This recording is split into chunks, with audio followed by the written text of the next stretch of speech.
please speak to you. بہت شکریہ، اور خاص طور پر میرے تعارف کا، اور ایک ایسی شخصیت کے حوالے سے جو مجھے بالکل نہیں جانتے اور جنہوں نے مجھ سے کھانے کے دوران میں پوچھا تھا کہ میں کون ہوں اور کیا کرتی ہوں. اور عام طور پر جب ہم کھانے کے دوران میں کوئی سوال کرتے ہیں یا اس کا جواب پوچھتے ہیں تو اس کی سنجیدگی کا آپ اندازہ ہمیشہ کھانے کے ذائقے سے لگا سکتے ہیں. میں اردو ادب اور تاریخ کی بہت معمولی طالب علم ہوں، اور اس سے معمولی تر طالب علم زندگی کی ہوں. اس لیے زندگی کے جتنے موضوع ہیں وہ شوہروں اور بیویوں میں بٹے ہوئے نہیں ہیں.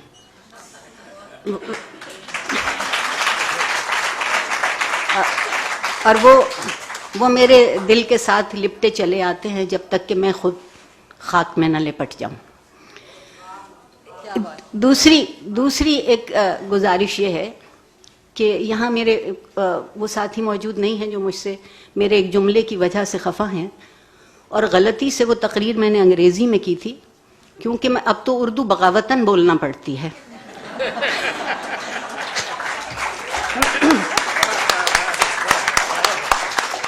اور میں نے اپنی اس تقریر میں ان سے یہ کہا تھا کہ I don't wish to live in a masculine world and I don't wish to live in a feminine world. I earn and I yearn to live in a human world.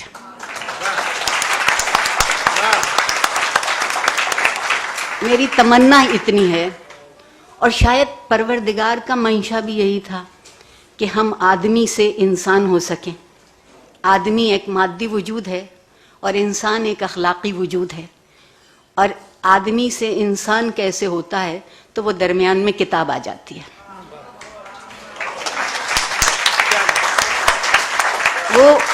وہ چاہے وہ کتاب ہو جو آسمانی ہو، اور چاہے وہ کتاب ہو جو الہامی ہو، اور چاہے وہ کتاب ہو جو خوابوں کی تعبیر ڈھونڈتی ہو، زندگی کا حوالہ کتاب کے بغیر، لکھے ہوئے حرف کے بغیر نہیں ہے. میں کہا گیا کہ مطالعے کی عادت مر چکی ہے. انیتا آپا، جب ہم مرنا کہتے ہیں تو ہر کسی کے مرنے کا انتظار نہیں کرتے. جب اکثریت مر چکی ہوتی ہے تو مر جاتی ہے. اگر اقلیت زندہ رہ جاتی ہے تو اس کو کوئی زندگی نہیں کہتا. دوسری گزارش یہ ہے کہ ہم نے علم سے جان بوجھ کے اپنے آپ کو دور کیا ہے. ہم ہنر کے پیچھے ہیں. ہم علم روزگار کے لیے حاصل کرتے ہیں، علم زندگی کے لیے حاصل نہیں کرتے. میں نے دل کی سیاہی تو پتہ نہیں کم ہوئی یا نہ ہوئی یہ بات کہتے ہوئے، مگر بالوں کی ساری سیاہی گنوا دی کہتے ہوئے کہ زندگی کے لیے علم کی ضرورت ہے.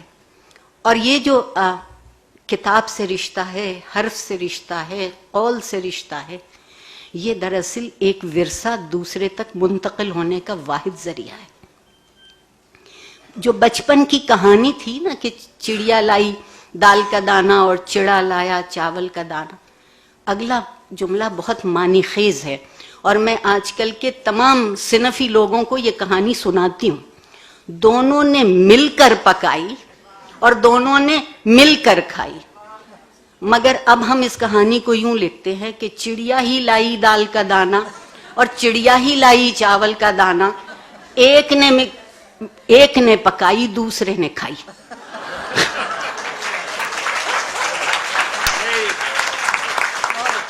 اب سوال یہ ہے کہ اگر یہ جو دونوں نے مل کے پکائی اور دونوں نے مل کے کھائی اسے زندہ رکھنا ہے تو اس کہانی کو لکھنا پڑے گا.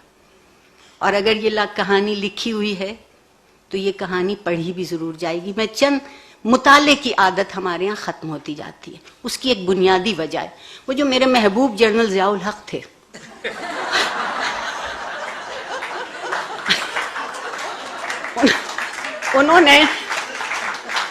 انہوں نے اس معاشرے سے چند بری عادتیں چھین لی. مثلا تقریر کا فن چھین لیا، خطبہ رہ گیا. تقریر میں تو آپ دونوں موضوع سوچتے ہیں نا، مخالف بھی، یہ امکان کی بات کرتے ہیں، اور خطبے میں آپ صرف فتوے کی بات کرتے ہیں. زندگی فتووں پہ زندہ نہیں ہے، زندگی امکان پہ زندہ ہے. دوسری انہوں نے جو ایک اور کمال کیا وہ یہ کیا کہ کتاب سے رشتہ ہٹا دیا، کیونکہ ان کے خیال میں گناہگار ایک ان کی مجلس میں شریک ہوئی اور بزور حکم سرکار بھیجی گئی، اور میں چونکہ اس وقت سگے شکم تھی، سرکار کا نوکر تھی، اس لیے گئی. اور انہوں نے کہا کہ میں استادوں اور شاعروں سے بہت تنگ ہوں. یہ بہت ظالم طبقہ ہے، کیونکہ یہ سوچتا بھی ہے اور یہ کہتا بھی ہے. آپ معاشرے سے استاد کا قد و قامت یہ کر دیجئے تو کتاب تو درمیان سے خود بخود ہٹ گئی، کتاب ختم ہو گئی، بحث باقی رہ گئی. اب بحث باقی ہے، بحث پہ فتویٰ ہے، نہ کتاب ہے نہ اس کا مطالعہ ہے. اور یہ ان سے پہلے ایک اور بھی چیز اس معاشرے میں موجود تھی، وہ ہم میں ایک دوسرے کو سہارنے کی قوت اور ہمت تھی، ایک برداشت کی سکت تھی. اب ہم اس لیے بھی نہیں لکھتے کہ جانے کیا لکھیں اور جانے کیا سمجھا جائے اور جانے کیا کہا جائے اور جانے کیا ہو جائے. اور اب تو جو سلمان تاثیر کے ساتھ ہوا وہ ہونا بہت آسان ہے، اس لیے کہ اب ہم کچھ سوچتے نہیں ہیں. کتاب سوچنا سکھاتی ہے. ہم نے بہت آہستہ آہستہ اس معاشرے کو سوچنے سے الگ کیا تاکہ معاشرے کا مادی وجود باقی رہے، معاشرے میں سیاست کا بازار سرگرم رہے، مگر معاشرے کا اخلاقی وجود کم ہوتا چلا جائے. جس معاشرے کا اخلاقی وجود نہیں رہے گا وہاں. میں بہت ممنون ہوں امینہ سید کی. آپ یقین مانیے پچھلے سال 2 دن یہاں آئی تھی تو زندگی کے دن بڑھ گئے تھے اور عمر کے دن گھٹ گئے تھے. اس دفعہ بھی کچھ ایسا ہی ہے. اتنے حبس کے موسم میں، اتنی گھٹن کی فضا میں وہ یہ موقع دیں کہ یہاں ہم دل بیٹھ کے وہ بات کر سکیں جو معاشرے کی زندگی کی بات ہوتی ہے، ایک معاشرے کی ترجیحات کی بات ہوتی ہے. اور مجھے ایک اور بھی شکایت ہے، ہم ہر چیز کی توقع اور ذمہ داری حکومت کو دے دیتے ہیں. میں معافی چاہتی ہوں کہ جو حکومت آئینی ذمہ داریاں پوری نہیں کر سکتی وہ اخلاقی ذمہ داریاں کیوں کر پوری کرے گی. مجھے معلوم نہیں ہے کراچی شہر کا، یہاں بھی شاید یہ حال ہوگا. میری یقین مانیے کبھی میں بھی بچہ بھی تھی اور ایک لائبریری ہوتی تھی اور ایک آنا لائبریری کہلاتی تھی. وہ کھوکھا جس کا ذکر کیا ہے غازی نے، وہ کھوکھے موجود تھے شہر میں. بلکہ کچھ لائبریریاں تو چلتی پھرتی لائبریری تھیں جنہیں گشتی لائبریری کہتے تھے. اور یہاں جو لوگ پنجابی سمجھتے ہیں وہ اس لفظ کو بھول جائیں.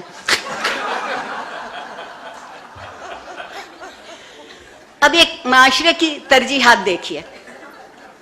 اخبار میں اشتہار آتا ہے 1000 روپے کا پیزا سستا ہے، بے حد سستا ہو گیا.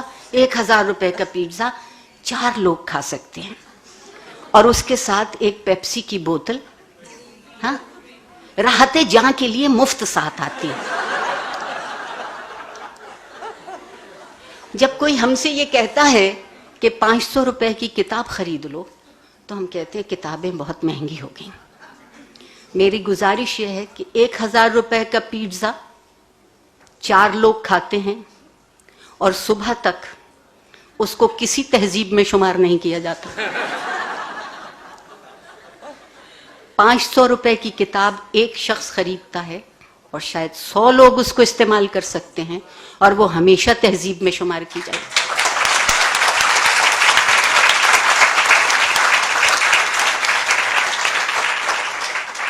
ہم ایک بڑی مدت سے خود فریبی میں مبتلا ہیں. انیپا آپا آپ سے بے حد معذرت کے ساتھ، مایوسی نہیں ہے، لیکن کبھی کبھی اپنا چہرہ بھی دیکھ لینا چاہیے. گو کہ ہم سے ہمارے چہرے ہمیشہ جھوٹ بولتے ہیں.